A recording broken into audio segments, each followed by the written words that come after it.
Good morning dear students. आज आपण class 6 स्टँडर्डचा natural resources air water and land या चॅप्टरचा पार्ट 3 बघणार आहोत.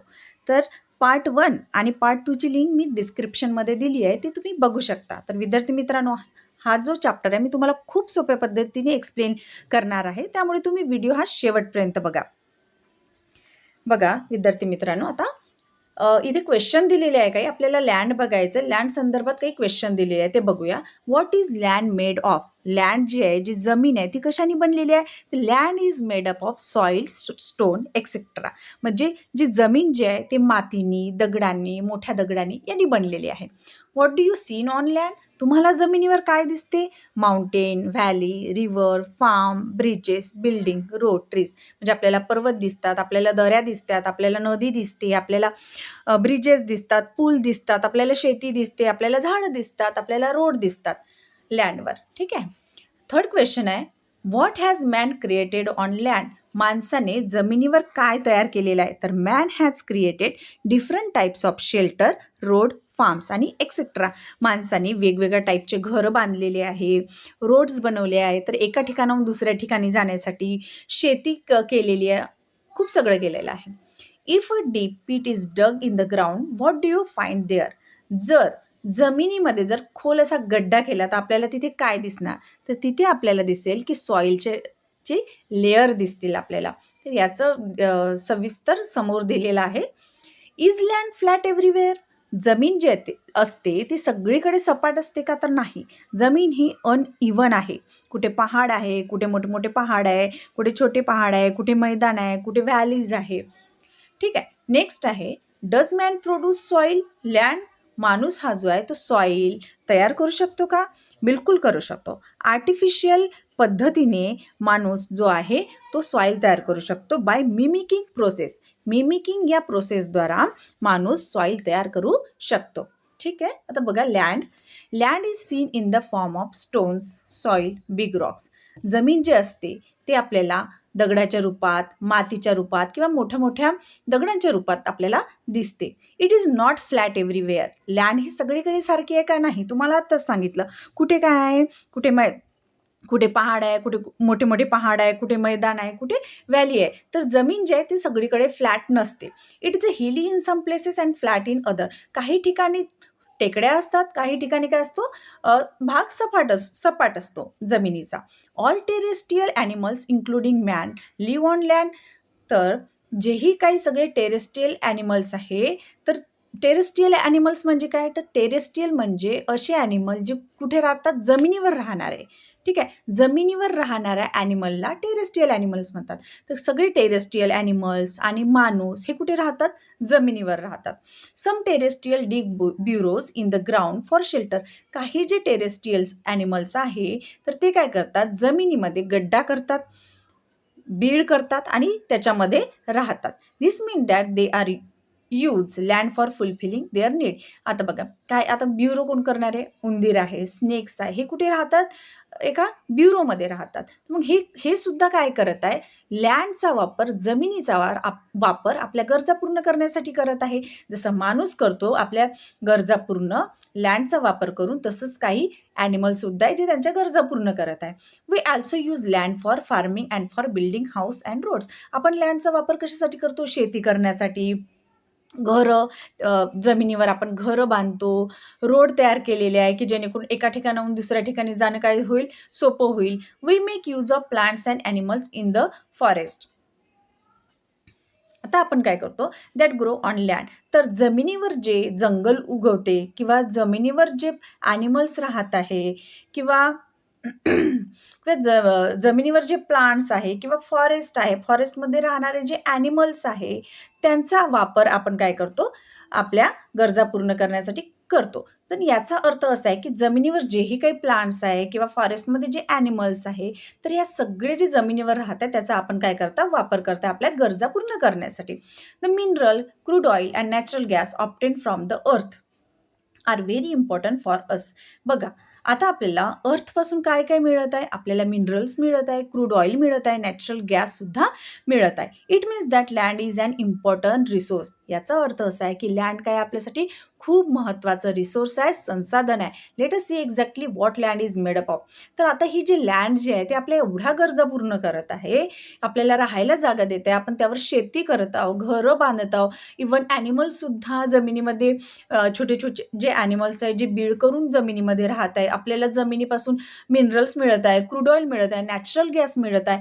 तर ही आपल्या किती गरजा पूर्ण करत आहे लँड. पण आता ही लँड कशी बनली आहे ते आपल्याला बघायचं आहे. आता इथे एक ॲक्टिव्हिटी दिली आहे, ते बघायचं आहे. बघा इथे एक पिक्चर दिलेला आहे. पिक्चर बघा हे दिसलं? ठीक आहे. तर आपल्याला एक ॲक्टिव्हिटी दिलेली आहे, ती करायची आहे. या पिक्चरमध्ये दाखवलेलं आहे, वर आहे ड्राय लीव्हज, खाली आहे soil, next sand, small stone, big stone. आता आपल्याला ॲक्टिव्हिटीमध्ये काय करायचं, सर्वात आधी काय करायचं आहे, take a transparent plastic bottle, a handful of soil, some stones, sand, some dry leaves and water. आपल्याला एक ट्रान्सपरंट बॉटल घ्यायची आहे, ठीक आहे. आणि पुन्हा काय घ्यायचं आहे, थोडी माती घ्यायची आहे, काही छोटे दगडं घ्यायचे आहे, रेती घ्यायची आहे, काही वाळलेले पानं घ्यायचे आहे आणि पाणी घ्यायचं आहे.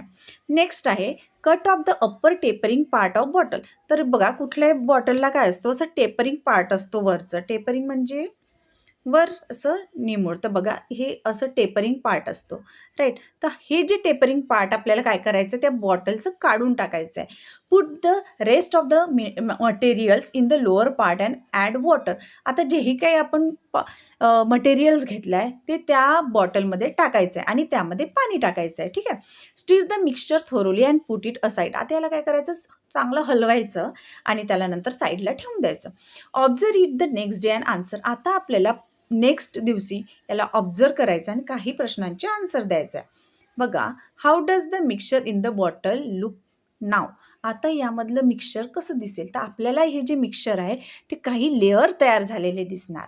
काय दिसणार, लेअर तयार झालेले दिसणार. Do you see layers in it. आपल्याला लेअर्स दिसेल का, येस लेअर दिसणार. ड्राय लीव्हजवर दिसेल, सॉईल त्याच्या खाली दिसेल, त्याच्या खाली सँड दिसणार, त्याच्या खाली स्मॉल स्टोन दिसणार, त्याच्या खाली बिग स्टोन दिसणार, ठीक आहे. हे लेअर असणार. What is the scene in different layer from the top to bottom. हे तुम्हाला लेअर सांगितले आहे. ही ॲक्टिव्हिटी खूप छान आहे स्टुडंट्स, तर तुम्ही नक्कीच हे करून बघा, खूप इंटरेस्टिंग आहे, ठीक आहे. आता बघूया layers of the mixture in the bottle. The land on the earth also look like this. आता हे जे लेअर आहे, आपली जी जमीन आहे ती सुद्धा अशीच दिसते.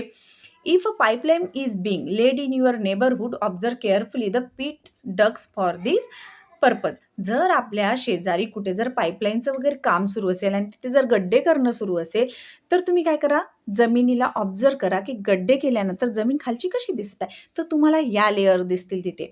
You will see some layers under the land surface as shown in the accompanying figure. या फिगरमध्ये ज्याही काही लेयर्स दिसल्या तशा लेयर्स आपल्याला त्या गड्ड्यामध्ये दिसेल. If the land has if the land has mature soil, the topmost layer is formed by the decomposition of the remains of plant and animals. बघा, जमीन आहे, जमिनीला जर मॅच्युअर सॉईल असेल, मॅच्युअर सॉईल कशी तयार होत असते, तर जे डेड डेड म्हणजे काय, मरण पावलेले जे काही डेड प्लांट्स आहे, ॲनिमल्स आहे, हे जर मरण पावले, ते जमिनीवर त्यांचं रिमेन्स आहे, यांच्यावर मायक्रो ऑर्गॅनिझमचं ॲक्शन होते. मायक्रो ऑर्गॅनिझमचे ॲक्शन झाल्यामुळे त्या प्लांट्स आणि ॲनिमलचं डिकम्पोजिशन होते. डिकम्पोजिशन म्हणजे काय, त्यांचं बारीक बारीक कणामध्ये एकदम रूपांतर होते आणि मग हे जे डिकम्पोजिशन झालेलं जेही काही प्लांट्स आणि ॲनिमल आहे हे त्या सॉईलमध्ये मिक्स होते. सॉईलमध्ये मिक्स झाल्यामुळे त्या सॉईलचे जे ह्युमस आहे, सॉईलमधले ह्युमस लेवल ती वाढते आणि मग ह्युमस असलेल्या सॉईलला मॅच्युअर सॉईल म्हणतात. This layer is called humus. आत्ता सांगितलं, ही जी लेअर मॅच्युअर सॉईलची जे लेअर असते त्याला काय म्हणतात, ह्युमस म्हणतात. It is usually found in dense forest. आणि ही ह्युमस लेअर शक्यतो आपल्याला जिथे घनदाट जंगल असते तिथे दिसते. The land below this is a full of sand, soil, small stones, worms and insect. मग याच्या खालची जी लेअर असते तिथे आपल्याला काय दिसणार, सँड दिसेल, सॉईल दिसेल, छोटे छोटे दगडं मिळणार, वर्म्स किडे मिळणार, इन्सेक्ट मिळणार. Soil and pieces of bedrock are found below this layer of land. आणि मग नंतर आपल्याला सॉईल आणि बेडरॉकचे काही पीसेस मिळणार. हे बघा इथे डायग्राममध्ये, या डायग्राममध्ये बघा, इमॅच्युअर पहिले ह्युमस आहे, मग सॉईल आहे, नंतर इमॅच्युअर सॉईल आहे, नंतर layer of soil and small Roxx आहे आणि नंतर बेड रॉक आहे. This soil is immature. Soil and pieces of bedrock are found below this layer of land. This soil is immature. Further below this layer, the proportion of soil decrease and that of rock increase. जसं जसं आपण खाली जाऊ तर सॉईलचं जे प्रमाण आहे, मातीचं जे प्रमाण आहे ते कमी होते आणि दगडांचं प्रमाण वाढते. रॉकचं इथं बघा डायग्राममध्ये आपल्याला दिसत आहे. वर खूप माती आहे, मग थोडं दगडांचे प्रमाण काय होते, वाढत जात आहे. म्हणजे मातीचं प्रमाण कमी होते आणि दगडांचं प्रमाण जसं जसं खाली जाऊ तसं तसं वाढते. This is a layer of bed rock. आणि खाली मिळणार आपल्याला बेड रॉकची लेयर. The main mineral in the soil are derived from this rocks. आता हे जे रॉक्स आहे या रॉक्सपासून मेन जे मिनरल्स आहे ते आपल्याला या बेडरॉकपासून मिळतात. मग मेन मिनरल्स कोणते आहे तर कॉपर, पोटॅशियम, मॅग्नेशियम हे मिनरल्स आहे जे आपल्याला बेडरॉक्सपासून मिळतात. That is why soil in different region is different. त्यामुळे वेगवेगळ्या एरियामधली माती वेगवेगळी असते. The colour and texture soil are both determined by the bedrock. बघा बेडरॉक कोणत्या पद्धतीचा आहे त्यानुसार तिथली माती तिथल्या मातीचा कलर म्हणजे रंग आणि तिथल्या मातीचा टेक्स्चर म्हणजे काय तर टेक्स्चर म्हणजे आपण त्याला टच केल्यानंतर आपल्याला कसं फील होत आहे, सॉफ्ट फील होत आहे और रफ फील होत आहे. तर त्यामुळे तिथल्या बेडरॉकवरून तिथल्या मातीचा कलर आणि टेक्स्चर हे डिटरमाइन होते, ठरवले जाते. आता नेक्स्ट बघूया प्रोसेस ऑफ सॉईल फॉर्मेशन. आता ही सॉईल तयार कशी होते ते आपल्याला बघायचं आहे. The soil on the land is form by natural process. तर लँडवर जी काही सॉईल तयार होते जमिनीवर ते नॅचरल प्रोसेसने तयार होते. The abiotic components of soil are supplied through the weathering of bedrock. बघा जेव्हा The abiotic components of soil are supplied through the weathering of bedrock. तर काही काय असते, ही जी बेडरॉक असते यांचं वेदरिंग होते. वेदरिंग होणे म्हणजे काय, हा जो बेडरॉक आहे त्याच्यावर काही अबायोटिक जे कंपोनंट्स असतात. अबायोटिक कंपोनंट्स कोणकोणते आहे बघा आता. म्हणजे ऊन, पाऊस, वारा हे अबायोटिक कंपोनंट्स आहे. आणि वेदरिंग ऑफ बेडरॉक म्हणजे काय तर ह्या बेडरॉकवर यांचं काय होतं, परिणाम पडतो. ठीक आहे, यांचा परिणाम पडतो आणि मग त्याचे काय होतात, तुकडे तुकडे होतात. Due to the heat, cold and water of the sun wind and rain respectively. बघा आता अबायोटिक कंपोनंट्स हीट आहे, थंडी आहे, वॉटर आहे, सन आहे, विंड आहे आणि रेन आहे. हे अबायोटिक कंपोनंट जे आहे ते बेडरॉकवर काय करतात, बेडरॉक याच्यामुळे काय होते, यांचा बेडरॉकवर परिणाम होतो. त्यामुळे मग हे जे बेडरॉक आहे यांचे काय होतात, तुकडे तुकडे होतात. ते कसं होते बघा मी तुम्हाला सांगतो. आता उन्हामुळे काय होते, हे जे दगडं असतात यांना काय जातात, भेगा जातात. आणि मग जेव्हा पावसाळा येतो, पावसाळ्याला आल्यानंतर पावसाचं पाणी या भेगांमध्ये जाते. आणि मग जेव्हा खूप जास्त थंडी असते तर या पाण्याचं रूपांतर कशामध्ये होते, बर्फामध्ये होते. बर्फाचं मग हे बर्फ काय करते, या भेगांना पुन्हा वाढवते. काय करते, वाढवते. आणि मग जास्त भेगा पडत गेल्या की मग हे जे स्टोन्स आहे हे छोट्या छोट्या पीसेसमध्ये ब्रेकडाऊन होते. Stone, sand and soil are form from this pieces. मग ह्याच मोठ्या एका बेडरॉकपासून स्टोन तयार होते, सँड तयार होते, माती तयार होते. Microbes, worms and insects are found among them. आणि मग यांच्यामध्ये आपल्याला काय काय दिसते, मायक्रोब्स असतात, वर्म्स असतात, इन्सेक्ट्स असतात. Rodent like mice and rat are also found there. बघा हे जे आहे की मायक्रोब्स, वर्म्स, इन्सेक्ट, रोडंट, जसे माईस आहे, उंदीर आहे, मोठा उंदीर आहे, काही किडे आहे, इन्सेक्ट आहे, वर्म्स आहे, गांडूळ आहे, जसं हे काय दिसतात, हे बायोटिक कंपोनंट्स आहेत जे आपल्याला सॉईलमध्ये दिसतात. The root of trees growing on the land also help weathering of rocks. तर काही झाडं जे आहे, झाडांची मुळं खूप खोलवर पाण्याच्या सर्चसाठी खोलवर जातात झाडांची मुळं. तर हे सुद्धा कारणीभूत आहे त्या बेडरॉकचं वेदरिंगसाठी, त्या रॉक्सला तुकडे तुकडे करण्यासाठी. The process of soil formation is slow and continuous. पण हे एका दिवसात होते का, एका महिन्यात होते का, नाही, एका वर्ष, याला खूप वेळ लागतो, खूप वर्ष लागतात. त्यामुळे सॉईल तयार होणे ही खूप स्लो, हळू आणि कंटिन्युअस सातत्य अशी एक प्रोसेस आहे. It takes about 1000 year for a 2.5 centimetre thick layer of a mature soil to form. तर 2.5 सेंटीमीटर मॅच्युअर सॉइल तयार करायला हजारो वर्ष लागतात. थाउजंड्स इयर लागतात.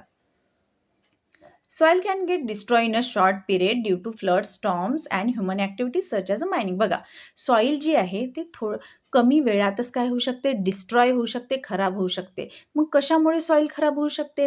तर पुरामुळे. जर फ्लड म्हणजे काय, पूर आला, स्टॉर्म म्हणजे काय, खूप वादळ आलो, काही ह्युमन ॲक्टिव्हिटी आहे जसं खोदकाम करणे, मायनिंग वगैरे, याच्यामुळे सुद्धा सॉईल काय होते, डिस्ट्रॉय होऊ शकते, खराब होऊ शकते, नष्ट होऊ शकते. That is why it is a necessary to conserve soil and to prevent erosion of land. त्यामुळे हे खूप गरजेचं आहे की सॉईलला कन्झर्व करणे आणि तिचं इरोजन होण्यापासून आपण काय करायचं आहे, आपल्याला तिचं प्रिव्हेंट करायचं आहे, रक्षण करायचं आहे. The best remedy for this is to increase the green cover of the land. मग आपल्याला सॉईलला जर प्रिव्हेंट करायचं आहे तर कुठली मेथड आहे? तर सगळ्यात चांगली मेथड म्हणजे याला काय करा, ग्रीन कवर करा. ग्रीन कवर म्हणजे याच्यावर झाडं लावा, छोटी झाडं लावा, ग्रास लावा, ट्रीज लावा, बुशिश लावा याच्यावर, जेणेकरून ही जी झाडाची मुळं राहतात, हे जे ग्रासेस आहे, बुशेस आहे, हे काय करतात, यांचे जे मुळं असतात ना, ते मातीला असं धरून ठेवते. त्यामुळे फ्लड आला, स्टॉर्म आलं तर जी माती आहे ती वाहून जात नाही. ठीक आहे, त्यामुळे माती वाहून जात नाही आणि आपली माती जशी आहे ती तशी राहते, लँडचं इरोजन होत नाही. Obtain specimens of soil from various places in your surroundings such as your own yard, garden, hills, rivers, banks, fields and rocky ground. Note the difference in the specimens with respect to color, feel, texture and the size of particles. बघा, आपल्याला इथे एक activity करायला दिली आहे की आपल्या अवतीभोवती जे काही यार्ड आहे, गार्डन आहे, टेकड्या आहे, नदीचं बँक्स आहे, फील्ड आहे, तिथलं काय काय करायचं किंवा रॉकी ग्राउंड आहे जिथे दगड दगड वगैरे आहे, तिथले आपल्याला काय करायचे, सगळ्या ठिकाणची थोडी थोडी माती घ्यायची आहे आणि त्या सगळ्या वेगवेगळ्या एरियामधल्या मातीचा आपल्याला, या एरियातल्या मातीचा कलर कसा आहे, नदीच्या ठिकाणच्या मातीचा कलर कसा आहे, गार्डनमधल्या मातीचा कलर कसा आहे, हिल्समधल्या मातीचा कलर कसा आहे, त्याचा टेक्स्चर कसा आहे, तर वेगवेगळ्या ठिकाणच्या जागेवरच्या आपल्याला मातीचा कलर बघायचा आहे, ते कसं फील होते, त्याचं टेक्स्चर कसं असते, तिथल्या मातीचा त्यांची साईज कशी आहे, पार्टिकल्स ते बघायचं आहे. ही ॲक्टिव्हिटी आहे.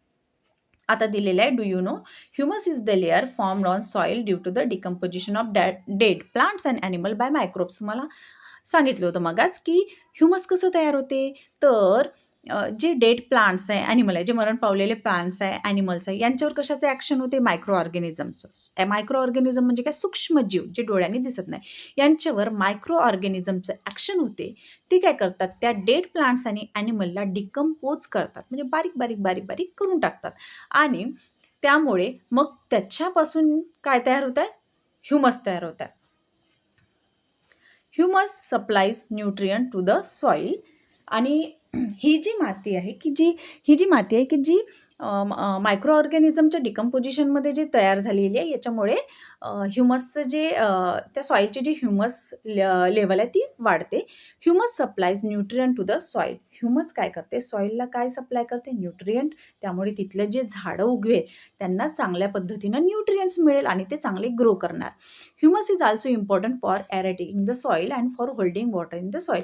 ह्युमस कशासाठी गरजेचं आहे, तर जेव्हा ह्युमस असते त्या सॉईलमध्ये, तर तिथली जी सॉईल असते ती एरेटिंग होते. एरेटिंग म्हणजे काय, तर म्हणजे त्या सॉईलमध्ये एअरचं प्रमाण वाढते. ठीक आहे, एअर मिक्स होते त्या सॉईलमध्ये आणि ती माती पाण्याला चांगली धरून ठेवू शकते. आणि पाण्याला चांगली धरून ठेवू शकते म्हणजे जर तिथे छान झाडं उगवले तर त्यांना न्यूट्रियंट्स मिळणार आणि त्यांना वॉटर पण मिळणार. The proportion of humus in the upper layer of good fertile soil is about 30% to 50%.